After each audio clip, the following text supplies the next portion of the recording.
Приветствую всех на канале Магия Песка. Мои дорогие зрители, меня зовут Ольга, и сегодня для вас я сделаю цыпочку на такую тему. События будущей недели. Самый точный песочный прогноз. Загадайте, пожалуйста, на себя, и пусть нужная информация вам, мои дорогие, обязательно откроется. Я же прошу высшие силы дать мне возможность ответить на все ваши вопросы и послать для вас только лишь самую важную, нужную и полезную информацию.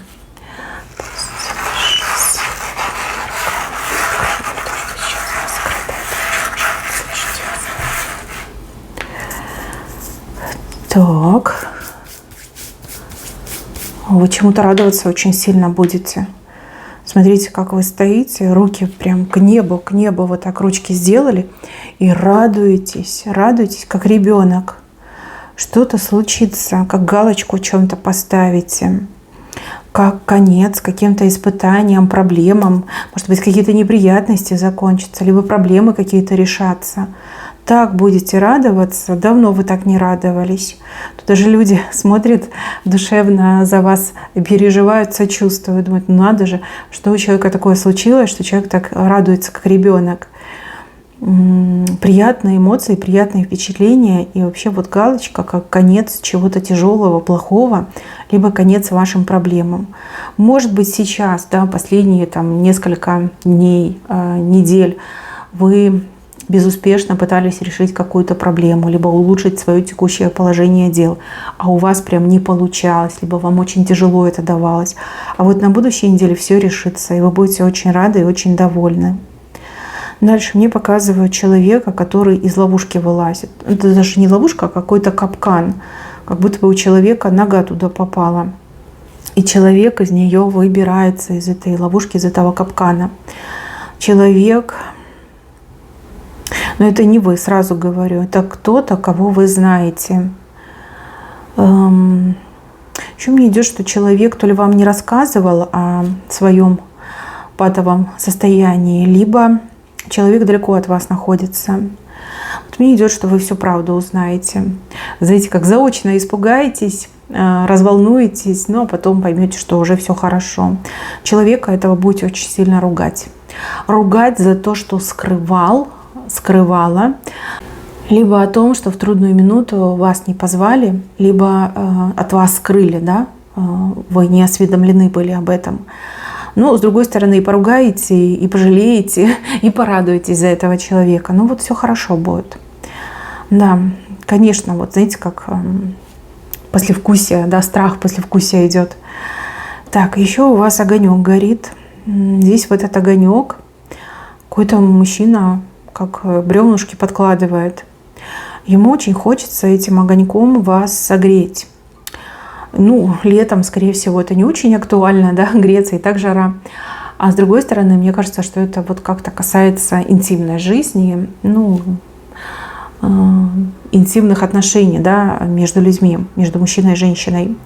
То есть, если вы в паре, в браке, то ваш партнер, он будет всячески стараться вас в этом плане прогреть. Если вы, допустим, не общаетесь так плотно, либо вы просто там вместе где-то находитесь в одной компании или поработаете вместе, то человек прям постоянно будет к вам подходить, и вот прям какие-то жесты, движения, попытка, не знаю, там обнять, приобнять. В общем, тактильность идет, тактильность, согреть. Он хочет вас согреть, он хочет, чтобы между вами искры пошли. Немножко навязчиво он будет себя вести, но вы, пожалуйста, реагируйте поспокойней. Ну, человек же не виноват, что желает вас так страстно. Вот. Ну, что есть, то есть. С одной стороны, как бы и приятно, и с другой стороны, слишком навязчиво идет. Дальше. Большую рыбу много людей едят, и каждый вот себе как по кусочку от этой рыбы берет. Результат не только для вас, но и для людей, которые вас окружают. Допустим, если вы работаете в фирме, на производстве, то придут положительные вести, новости, и, возможно, всем сотрудникам будет выписана там премия, да, награда, премия, бонусы могут дать. Может быть, даже в семье, да, денег станет больше, и вот каждый себе по чуть-чуть возьмет, да, на свои там траты, нужды, желания. Ну, рыба, кстати, очень большая, я так понимаю, что очень вкусная, и вам вполне себе очень хороший кусочек достанется. Как много людей эту рыбу едят. Дальше показан момент качель. Знаете, вот эти качели, которые вверх-вниз, вверх-вниз. Вас кто-то на этих качелях катал. То плюс, то минус, то да, то нет, то нужно, то не нужно, то хотят, то не хотят. Знаете, вы встанете с этих качелей, и вы так и скажете, что спасибо, но я больше не хочу, с меня хватит, да, катайтесь сами. Прекратите какую-то тягомотину, да, прекратите какие-то токсичные, либо никчемные, ненужные отношения, взаимоотношения.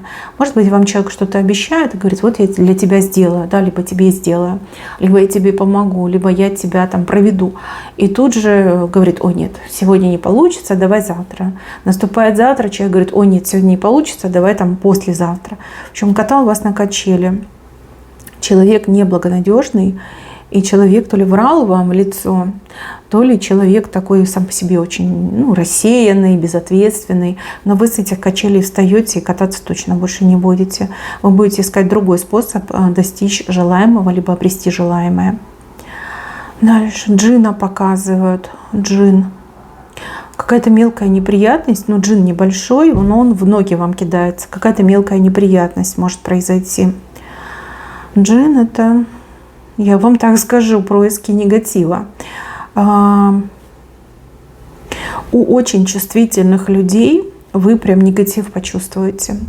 Ну, допустим, да, вы очень чувствительный человек, может быть, вы даром ясновидения обладаете, может быть, вы целитель по призванию, может быть, вы родились магом, ведающий человек. Вот вы с кем-то встретитесь, и вы прям почувствуете, что на человеке есть негатив. Либо, может быть, какую-то очень негативную вещь, проклятую, почувствуете. Но у кого-то отыграется, что вам могут позавидовать, и из-за этого какая-то мелкая неприятность произойдет. Смотрите, во избежание зависти просто поменьше говорите, либо научитесь говорить общими фразами. Я, кстати, все время это советую, но я так понимаю, что не очень меня слушают. Но все равно буду продолжать, и кому надо, тот услышит. Вот. А если вы человек суперчувствительный, и вы почувствуете негатив, либо какую-то проклятую вещь, то, пожалуйста, предупредите. Найдите такие слова, чтобы не напугать человека, но предупредить. Да, возможно, вы человеку, не знаю, жизнь спасете, здоровье сохраните, избавите от страшной участи.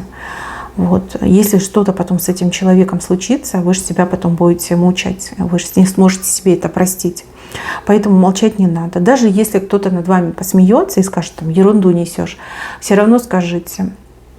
Все равно надо сказать. Не бойтесь, что кто-то будет смеяться. Просто говорите, как чувствуете, уверенно говорите. И будь что будет. Мне идет, что джинна почувствуете, как под ноги вам кидается. Ну и, кстати, еще по поводу сглаза хочу сказать, носите булавочки. Если есть возможность серебряную булавочку себе заиметь, завести, это прям вообще идеально. Если нет, то обычная булавка. Прям тоже неплохо. Только колите ее острием вверх, да, чтобы головка вверх была, да, чтобы вот эти плохие глаза, плохие речи, чтобы все это кололось, да, языки черные кололись. Так, еще розовые очки. На вас, вернее, кто-то пытается надеть розовые очки. Человек либо пытается усыпить вашу бдительность, либо перед вами играет роль, что вот я такой хороший, я такая замечательная, там, люби меня, доверяй мне. Ну, либо человек вам действительно рисует эти розовые перспективы, на самом деле там разруха, там крах, там анархия происходит. Не обманитесь, пожалуйста. Это очень соблазнительно одеть розовые очки. Да, человек так устроен, всегда хочется верить в лучшее. Но с другой стороны, обмануться будет очень больно и горько. Вот. Не носите эти очки. Можете примерить, но не носите. Всегда будьте бдительны, смотрите в оба и проверяйте. Проверяйте, наводите справки, поднимайте информацию. Тем более в наше время, время интернета, это все возможно, все легко. Вот, все можно узнать. Кстати, у кого-то могут быть проблемы со связью. Связь телефонная, интернетная, не знаю, еще какая-то может быть связь. Сложно будет с кем-то связаться, либо в нужный момент вы просто не сможете с кем-то связаться. Не переживайте, вас поймут. Когда будет возможность, вы все это проговорите, скажете, что да, я хотела, я пыталась, но связи не было. И человек скажет, ну, все, понимаю, не страшно, да, давайте дальше решать наши вопросы.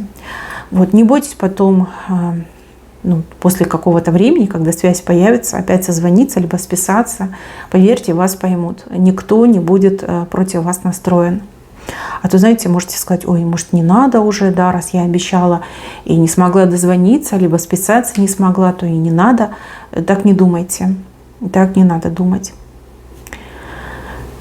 Так, какие-то камни. Но камни необычные, они как будто бы драгоценные. Как, знаете, алмаз. Алмаз в руках держите.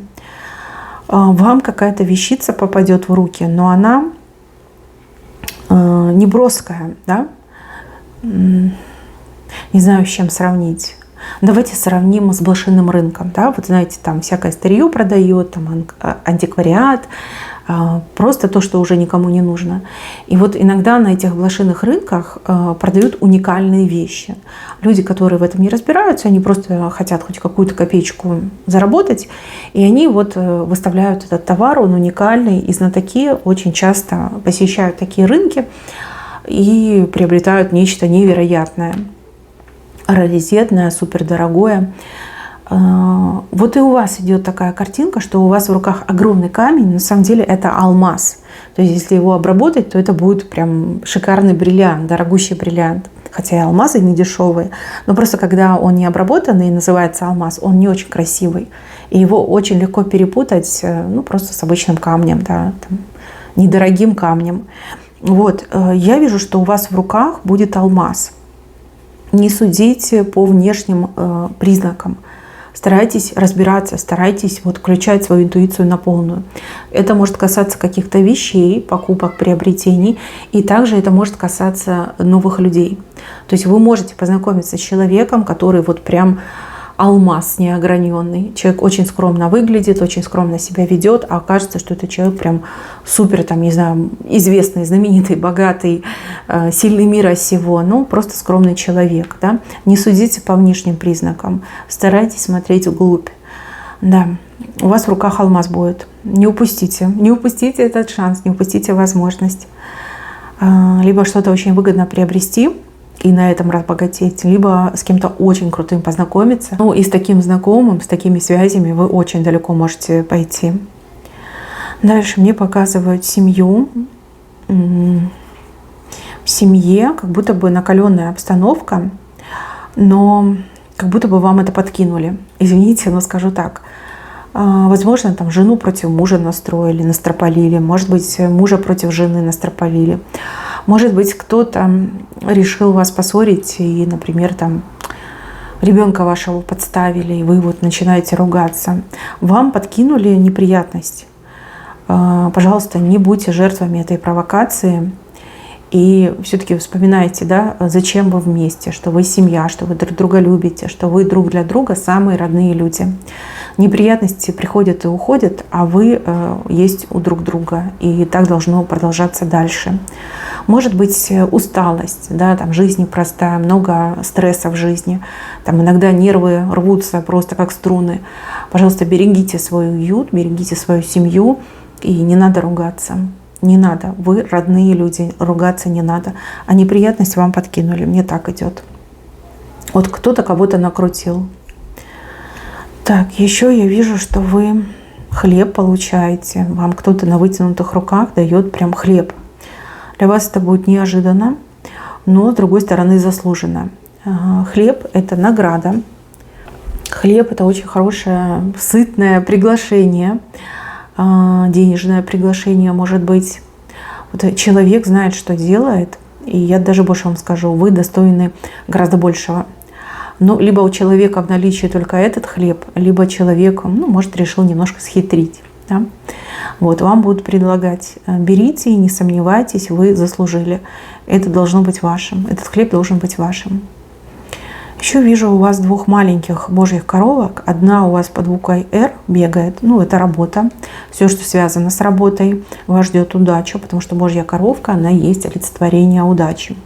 На работе повезет, в рабочем процессе повезет, в собственном деле повезет, да, что-то вот хорошее случится. А вторая божья коровка у вас вот прямо по спине бегает, топчется, массаж вам делает. Везение буквально у вас за спиной. Либо ровно там, где вы не ждете, вам повезет. Хороший знак. Они, конечно, маленькие, эти божьи коровки, но тем не менее роль свою сыграют. Дальше у вас дороги, причем дороги с правой стороны. Но какими-то важными делами будете заниматься, в важные места будете ездить, либо ходить. И дорог, кстати, достаточно много. Много дорог, будет чем заняться, будет куда сходить. Но явно дома сидеть не будете. Еще я вижу, что вас куда-то будут звать, приглашать, но с таким выражением лица, что вы, скорее всего, откажетесь. Человек чисто для галочки, либо чтобы показаться для кого-то хорошим, вас будет звать. А вот лицом прям показывают, что нет, не приходи, я тебе не рада, либо я тебе не буду рад. Вот, и вы сразу все поймете. Я вам так скажу, человек, конечно, актер либо актриса, но придет тот день, когда этот человек пожалеет о своем этом выражении лица и о том, что с таким вот пренебрежением, можно сказать, да, отнесся к вам. Вот придет такой день, и он не за горами уже. Так что вы там сильно не обижайтесь. Возможно, вот эта информация вас утешит. И да, вам туда не надо идти. Зачем вам это все терпеть? К чему это?